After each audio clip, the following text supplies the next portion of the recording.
తిరేండో ప్రవడు రాజు మల్లన్న శివుని కుమారు శ్రీశైల మల్లన్న పార్వతీ కుమారు పర్వతాల మల్లయ్య దాకొల్ల పిల్ల మిడుగుట్లు కోలు వీసములు రారాజు మల్లికార్జునైన గాని మేలు మేలు తొలకొండ మేలడు తొలకొండ కాసై తొలకొండ కనకరే పల్లె వాడ లోపట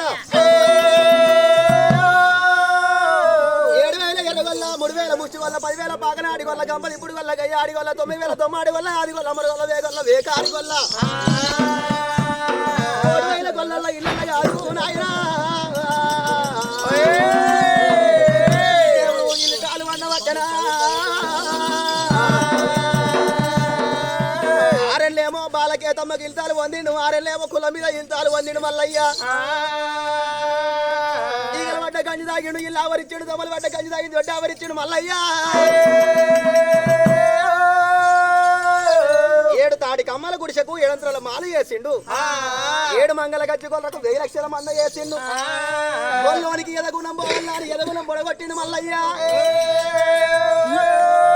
3,000 కొల్లలు ఏమనుకున్నారు ఎల్లన్న మల్లన్న అందరికల్లా పెద్దోడు ఎరగొల్ల మారబోయుడు అందరికల్లా చిన్నోడు ముక్కిడి మల్లగొండ 3 మేకల ముస్తన్న 3,000 కొల్లలు ఏమంట మొదలుకున్నారు అరే ఎల్లన్న అరే మల్లన్న మరి గూని మల్లబోయిడు వచ్చిన తర్వాతనే మన అన్న మారబోయినికి మందల మంద పెరిగింది లోగిళ్ళ లోగిలు పెరిగింది ఇయ్యల్ల గూని మల్లబోయినికి మన బిడ్డ కేతమ్మ దేవికి 6 బాల ఉంగరబి ఎంటికల ఉత్తమ జాలి కేతమ్మ బంగారి కడియల బాల కేతమ్మ దేవి పాలు దాగి పెరిగింది పౌడప్పు తీగల తేనె దాగి పెరిగింది తేనమైన సుందరి 6 బాలకు 60 పెద్ద మనిషి నుంచి లగ్గం ఎత్తమని బదులుకున్నారు 1,000 గొల్లలు